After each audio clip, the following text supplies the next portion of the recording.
Líderes de Bancada, um podcast do Jornal de Leiria.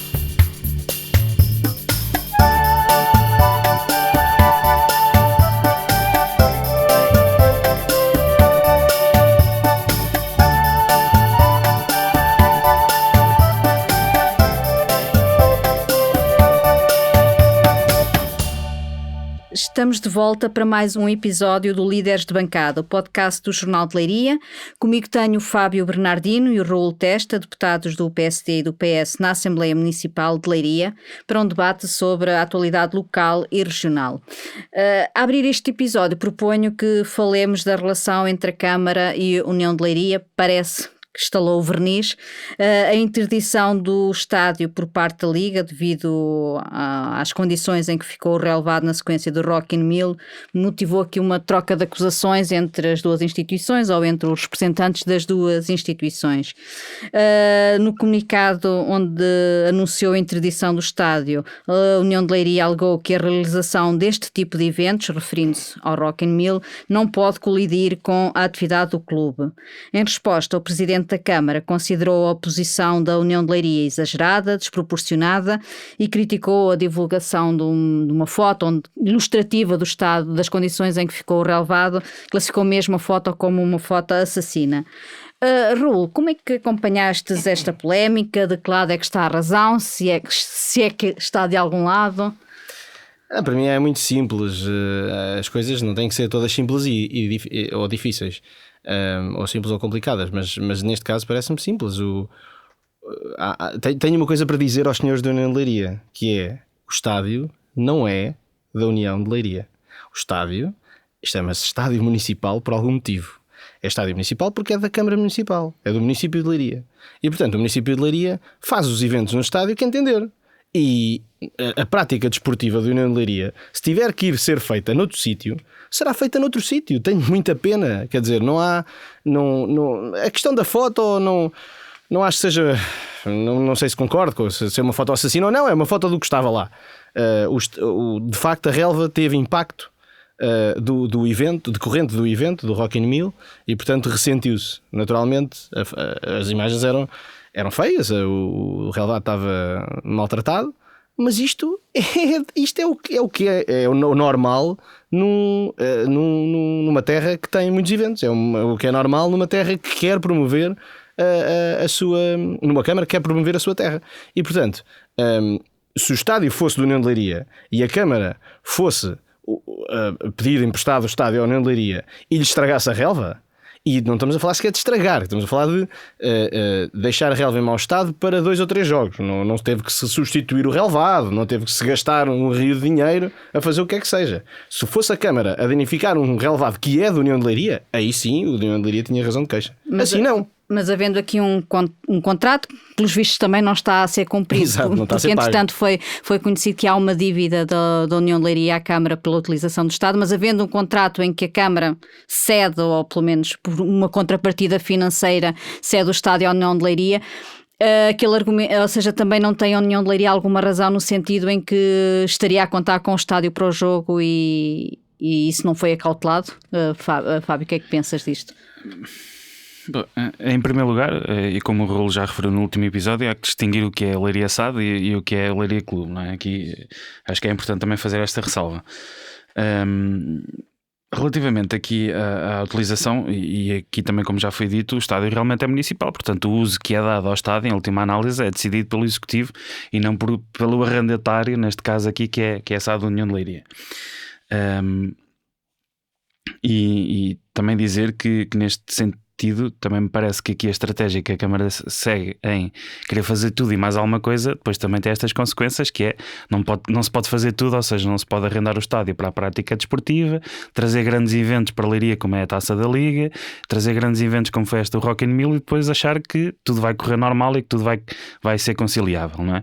Este tem sido também um problema deste Executivo, que é quer fazer tudo ao mesmo tempo e tudo no mesmo local, e depois traz sempre estas consequências. Dito isto, também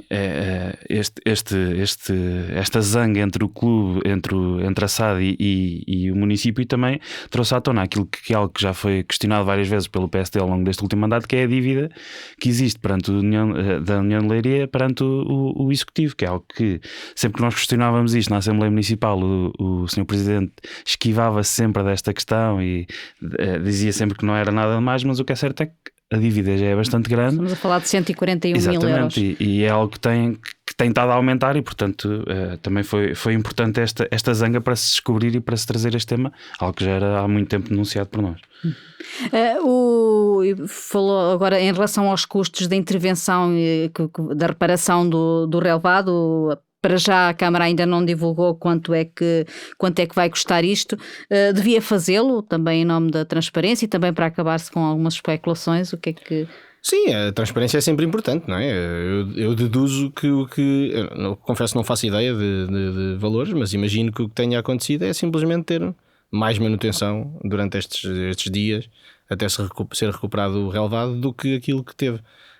Do que aquilo que é normal. Ou seja, eu acho que o que acontece ali, não sou técnico nenhum de relevados, mas o que eu acho que acontece é a parte de cima da relva, por não ter tido rega durante o Rock in Mill, porque estava cheio de cabos e de coisas elétricas, por não ter tido relva, ficou amarela, porque a relva de um relvado é sensível e se não for regada um dia ou dois fica logo amarela, mas é a parte de cima que está amarela. Ou seja, eu acho que o tempo necessário é só esperar que, com a rega devida, a relva cresça e possa ser cortada a um ponto em que, quando seja cortada, já não seja amarelo e portanto já seja só verde.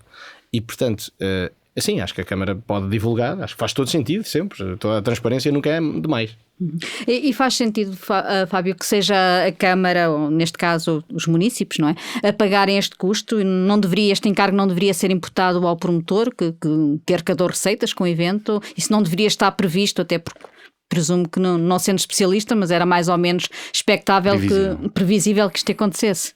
Sim, e falando de transparência, eu acho que o mais importante não era tanto perceber qual é o custo do relevado ou da manutenção do relevado, mas sim esta questão do contrato que foi assinado, quer com o Rock in Mill, e é com base nisso que nós depois conseguimos perceber quem é que tem a responsabilidade, e acima de tudo também, que é algo que os números já há vários anos destes eventos me fazem alguma confusão, como é que se faz o impacto que existe destes eventos, e sim é que aí acho que tem havido alguma falta de transparência no cálculo do impacto destes eventos. Eu acho que aí é que era importante haver mais transparência. O vereador Carlos Palheira deu um amiré, digamos assim, na Assembleia Municipal, falou que se estima que cada participante ou tenha gasto uma média de 100 euros na... Certo, mas isso não é assim que se faz esse tipo de cálculo, até porque isso depois efetivamente não me parece que tenha algum tipo de realidade. Por exemplo, se for uma pessoa que seja de Leiria já não tem esse custo, não é? Pronto. Portanto, os cálculos como são feitos de uma forma muito leviana, tem sido feito nos últimos anos de uma forma muito leviana. Eu acho que há também uma grande falta de transparência para aquilo que custa, ou seja, para aquilo que é honorado para os municípios e para o ganho que nós temos.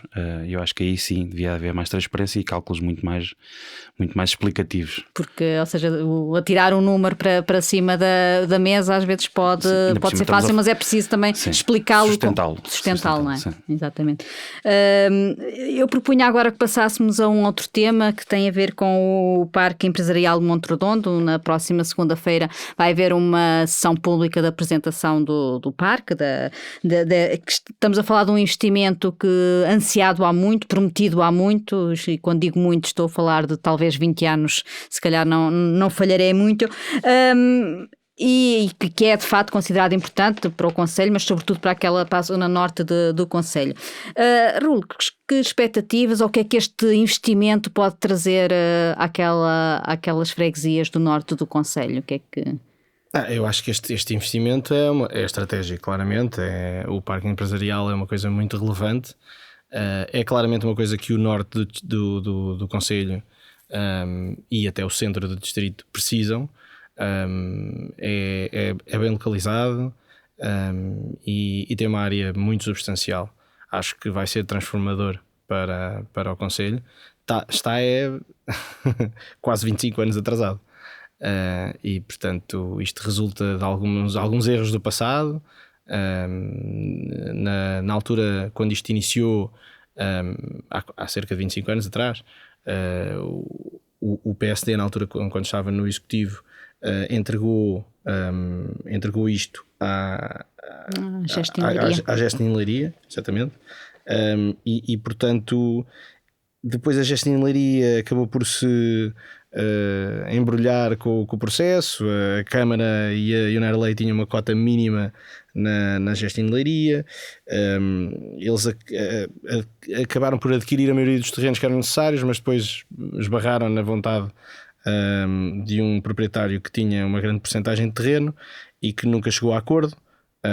E mais tarde depois foi o próprio município, depois de comprar esses terrenos, aliás, de comprar os terrenos da Gestinleiria, que também teve o mesmo problema com o mesmo proprietário, e só depois disso foi disputado o processo de expropriação, e aí a expropriação já não podia ser feita de forma urgente, porque era uma coisa que já decorria, já vinha há 20 Estamos anos. De facto a falar aqui de um processo muito prolongado. É muito grande. Que se calhar hoje se calhar poderíamos ter ali uma zona, uma região completa, com um dinamismo completamente diferente. Mas Anabela, é muito fácil falar do passado e não é muito fácil dizer devíamos ter feito, não é? Claro, a Câmara, o Executivo do PSD na altura certamente não sabia o que é que ia acontecer e que passados 25 anos isto não estava resolvido, não é? Ou estava a começar a ficar resolvido. E portanto, quer dizer, se calhar o que se devia ter feito era, na verdade, ter avançado logo para uma expropriação, em vez de fazer a Gestin, avançado logo para a expropriação de terrenos dos proprietários que não quisessem vender. Eu estou a dizer isto porque eu acho que nós ainda temos muitos pruridos em falar em expropriação. A expropriação não é um município ir agarrar uma terra, qualquer que seja um terreno, e ficar com ele. É chegar portanto é um processo que é feito e é pago. Na verdade é contra a vontade da pessoa que está, neste caso, a vender. E portanto eu acho que, a bem do interesse público, as expropriações devem ser uma coisa que as câmaras e as juntas devem poder fazer. O Raul fez aqui, digamos assim, uma retrospectiva um bocadinho do processo. Pergunto, Fábio, agora qual deve ser a aposta do município para atrair investimentos para o local e também para o concelho, mas qual deve ser aqui a estratégia? Esse sim é que para mim é aqui o ónus da questão, porque fazer a zona industrial, claro que é importante, e ainda por cima é algo que já estava prometido há muito tempo. Mas a mim preocupa mais a estratégia que está definida para aquela zona industrial, porque a mim acho que não faz sentido termos outra zona industrial que vai ser só uma manta de retalhos em que tenha ali meia dúzia de empresas, como nós temos muitas, e que depois não esteja realmente, não haja associada a essa zona industrial uma estratégia bem definida.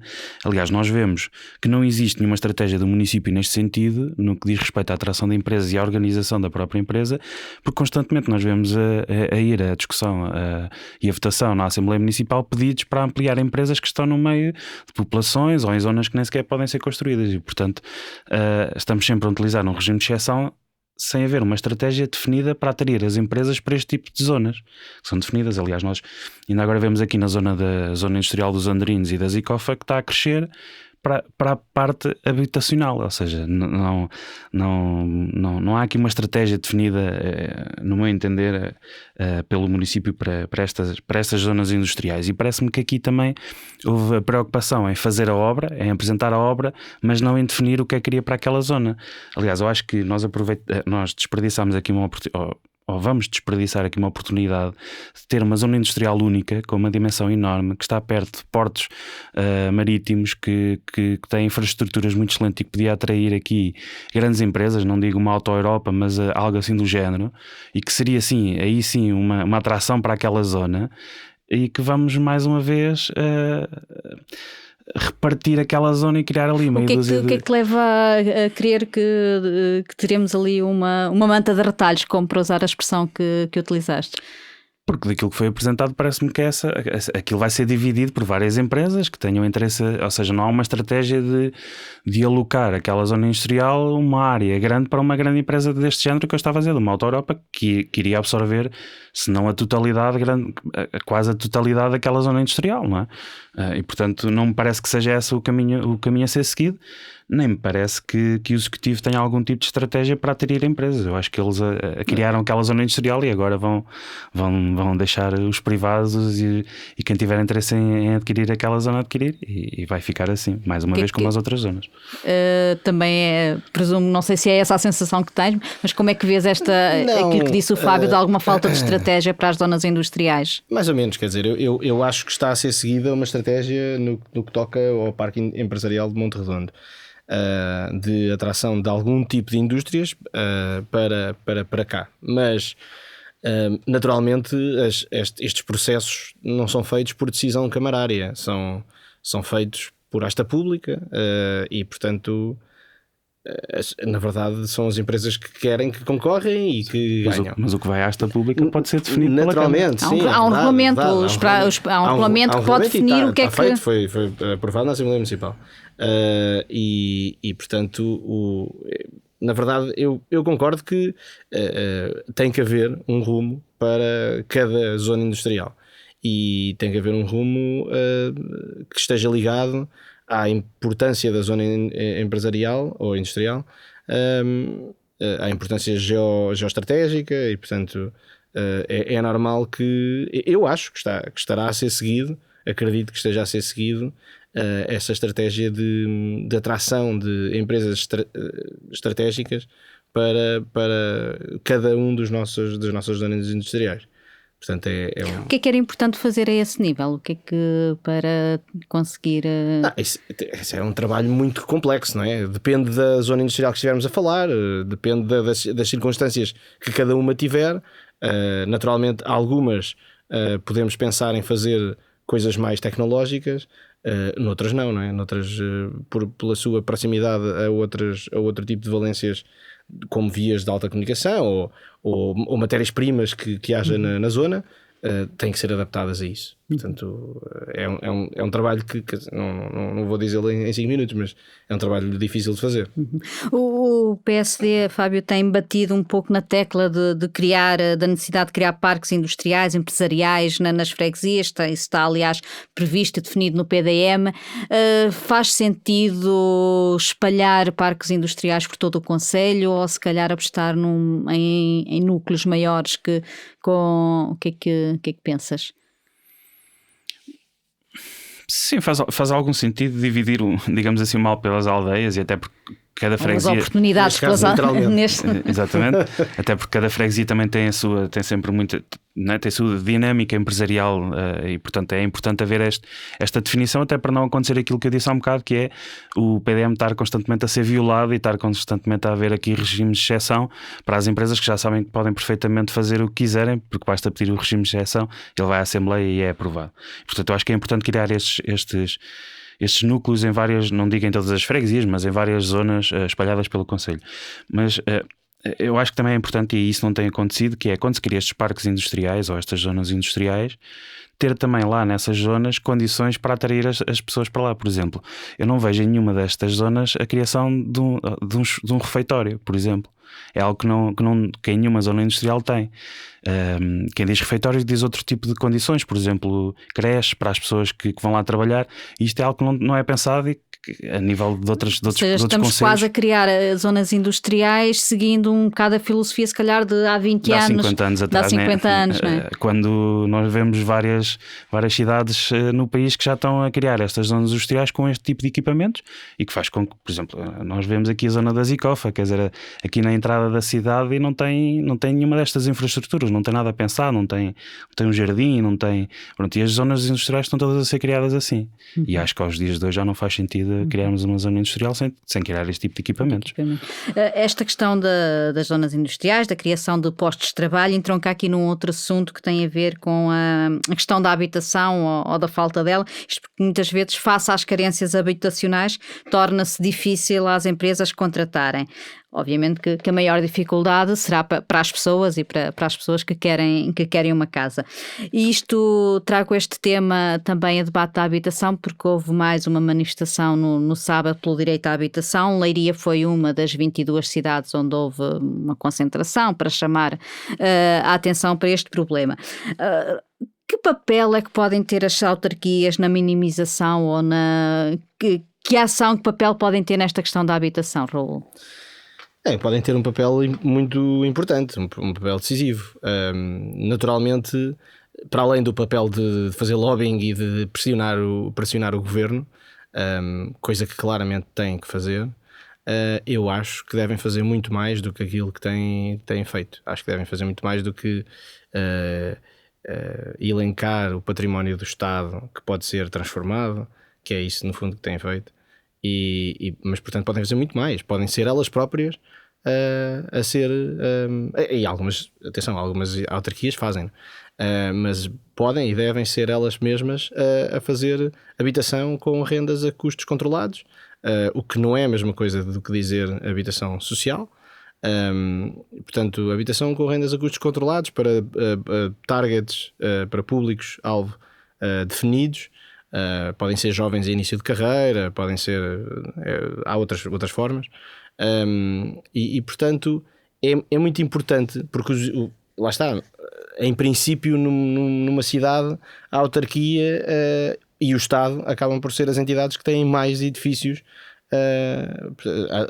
as entidades públicas que têm mais edifícios, e portanto acho que faz todo o sentido, por um lado, não descurar o local, a pressão sobre o Estado, porque o Estado tem de facto que resolver o problema, mas por outro também as autarquias têm que construir, mas não só, têm que agilizar processos dos licenciamentos, quer dizer, há muita coisa a fazer, e a nossa, por exemplo, podia agilizar. Era isso que eu ia perguntar, se queria ouvir a vossa opinião, como é que acham que, no caso de Leiria, como é que avalias a ação do município?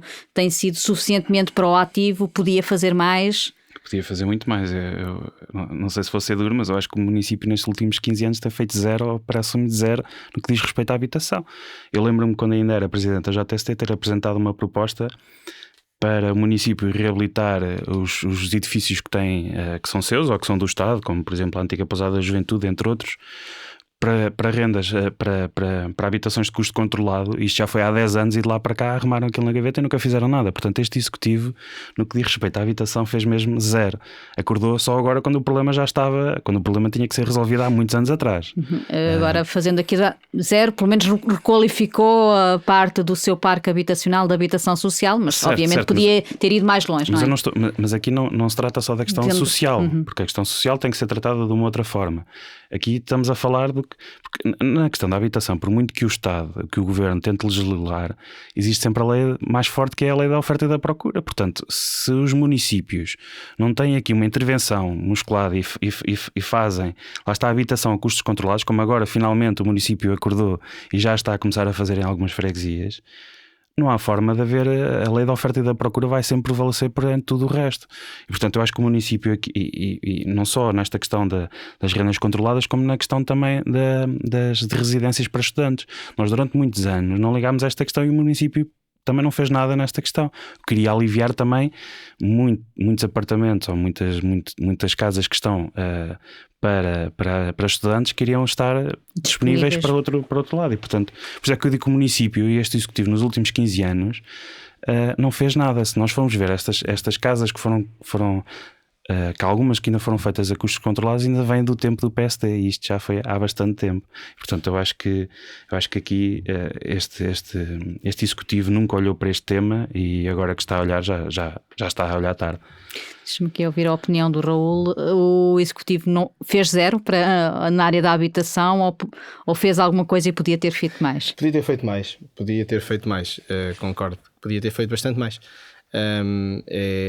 Não sei se agora começou a fazer, porque temos que ter em conta, não é? Naturalmente, há um presidente da Câmara agora e houve um presidente da Câmara durante 10 anos, portanto, ambos do PS, naturalmente, eleitos pelo PS. Portanto, o Raul Castro esteve durante 10 anos à frente da autarquia E eu não sei com certeza se o que se está a vontade, ou pelo menos os pequenos passos que estão a ser dados agora, se já são dados agora porque o Presidente Gonçalo Lopes concorda, ou o seu Executivo concorda que sejam dados, e anteriormente... Ou seja, podia haver aqui alguma divergência de... Sim, e anteriormente a liderança não concordaria, eventualmente, estou a especular, não sei. Eu acho que tem a ver com a pressão que há atualmente sobre este tema. Sim, é provável. Naturalmente, sim, acho que deviam ter feito mais. Para mim, aquilo que o Fábio disse, e aquilo que eu já tinha dito anteriormente também, a questão das rendas controladas, é mesmo muito relevante, porque, quer dizer, numa cidade com... vamos lá ver, as pessoas sofrem, não é? As pessoas estão mesmo a sofrer, porque não há salários que acompanhem o aumento de rendas e o aumento do custo das casas em Leiria. Portanto, é óbvio que estamos a falar de Leiria e parece isto é um microcosmos, porque, quer dizer, Lisboa é muito pior, não é? Eu nem sequer sei bem como é que Lisboa ainda consegue ter restaurantes com trabalhadores a ganharem perto de 1.000 euros. Como eles têm que fazer commute, viagens para casa de 100 km ou de 30 km ou coisa que lhes valha. E isto não é aceitável. É um modelo, chegámos a um modelo de capitalismo que força as pessoas a estarem cada vez mais longe do trabalho onde ganham pouco. E isto tem que ser corrigido, não há outra forma. Se deixarmos entregue ao mercado, como partidos como a Iniciativa Liberal gostam de fazer, se deixarmos isto entregue ao mercado, o que vai acontecer é que daqui a uns tempos os próprios restaurantes e hotéis e coisas que o valham, que normalmente pagam mal e precisam de trabalho indiferenciado, não têm trabalho indiferenciado, porque as pessoas não podem viver no sítio onde trabalham. Quer dizer, é simples. Sim, nós estamos aqui a falar de Leiria, mas eu ouço em Porto de Mós os mesmos relatos, ou parecidos, ou na Batalha, e na Marinha Grande, ou seja, é um problema de facto nacional também e regional, não é? Não, a questão do problema nacional é muito simples. Em 2010 faziam-se por ano 100 mil casas. E em 2022 fizeram-se 8 mil. Quer dizer, ainda por cima temos muito mais gente agora, não é? Quer dizer, não é possível um país que fazia 100 mil casas quando tinha 9 milhões de pessoas, ou 10, e agora faz 8 mil quando tem 11. Isso não é normal. Pois há ainda aqui a questão que nós, apesar de todos os simplexes, que ainda se ouve regularmente os atrasos nos licenciamentos, na demora dos processos. Essa é a questão em que as câmaras podiam ajudar. Deixa-me muito. ouvir aqui o Fábio. Não sei se é esse também o feedback que vai chegando. Não, sim, se bem que este simplex que agora veio aí, não sei se é simplex, é complexo, mas isso já é outra questão. Sim, claramente tem que haver uma lei que seja uniforme para todos os municípios, e tem que haver aqui alguma aceleração no que diz respeito aos processos, aí concordo. E sim, mas isso é algo que os municípios também têm sempre alguma dificuldade em. Nós também não podemos aqui descurar a questão do que é a segurança, não é? Portanto, há sempre alguns processos que demoram algum tempo, precisamente por estas questões também. E neste caso, há bocadinho falavas dos edifícios devolutos, não se está também aqui a perder uma oportunidade para requalificar património público ao abandono, e temos tantos exemplos na cidade de Leiria? Sim, e quanto a isso, o regulamento que veio aqui para esta zona mais antiga de Leiria foi importante. Aliás, eu no PSD fui um dos poucos que fui a favor deste regulamento, porque acho que é importante também darmos aqui algum dinamismo à cidade, e isso tem acontecido nos últimos anos, e acho que este regulamento que foi aprovado recentemente, já foi o ano passado, se não me engano, no final do ano, também vem dar aqui um impulso, e também acho que tem que haver incentivos. Isso é claro, porque as pessoas também não vão investir se não tiver este tipo de incentivos, não é? Nós também não queremos cidades mortas, eu pelo menos defendo isso, e para ter vida na cidade tem que haver esta renovação. E faz sentido continuar a protelar processos? Estou-me a lembrar, por exemplo, do bairro da prisão-escola, que tem uma série de casas devolutas. Estou a falar de um conjunto o Fábio há bocado falou da biblioteca. Parece que o município terá a antiga pousada, sim, parece que o município terá outra intenção de utilizar aquele espaço, mas ou seja, há aqui um conjunto, por exemplo, estou-me a lembrar do bairro da prisão, que já se fala há uma série de tempo de poder ser reabilitado e passar para a Câmara, mas tem havido aqui um impasse, ou seja, o Estado também não está a dar um bom exemplo de protelar estes processos e de não pôr esses edifícios ao serviço das pessoas e da habitação, não é? Não, quer dizer, quando o próprio Estado não sabe quantos edifícios tem, estamos à espera do quê? Sim, isso é um grande problema. Isto é escandaloso, quer dizer, não há outra palavra. Eles próprios não sabem o que é que têm, não é? Quer dizer, têm de ser as câmaras a dizer ao Estado o que é que o Estado tem. Isto é e mesmo as câmaras também tiveram que fazer um grande trabalho para perceber qual é o património. Mas ainda bem que fizeram. Sim, sem dúvida. E fizeram-no. E pronto, e agora se calhar o Estado já tem mais noção do que é que tem. Mas é uma máquina demasiado pesada para conseguir agir aqui. Ou pelo menos se calhar é falta de vontade, não sei. O nosso tempo está a chegar ao fim. Eu se calhar íamos então propor que passássemos ao melhor e o pior da quinzena. Pode ser por ti, Raul, o que é que o melhor e o pior? O melhor foi a marcha LGBT ter corrido bem. Que eu saiba, desta vez não houve arremesso de ovos, que é positivo. E o regresso do Challenge 4, ficámos a saber há pouco tempo, ontem acho eu. Foi ontem, sim.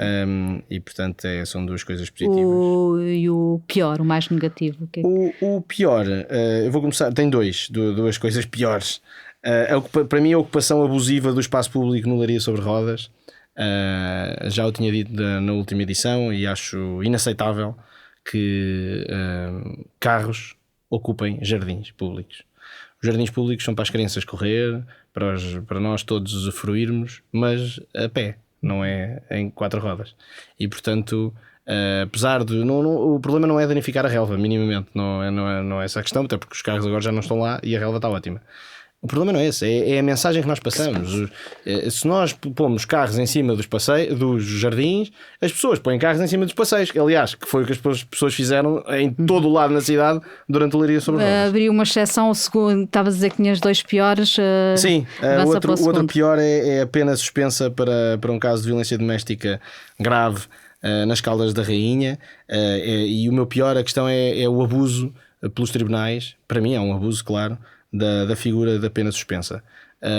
Nós estamos a condenar pessoas por crimes, neste caso é de violência doméstica, mas por crimes como às vezes acontece de pedofilia e de abuso sexual de menores, e a condenar as pessoas a pena suspensa porque as pessoas, vou abrir aspas porque é uma citação, têm os assuntos em dia. Epá, isto é uma coisa que não me entra na cabeça. Quer dizer, portanto a pessoa pode abusar de uma criança, como é a primeira vez e como até paga os impostos, fica em pena suspensa. Não pode ser. Uma pessoa que abusa de uma criança tem uma doença e portanto tem que ser tratado, quiçá para a vida toda, e encarcerado enquanto está no tratamento. Portanto, obviamente que ninguém poderá. A pena suspensa não pode ser para coisas desta gravidade, tem que ser para coisas mais light, ou eventualmente para crimes económicos que têm vítimas, mas não são vítimas de sangue.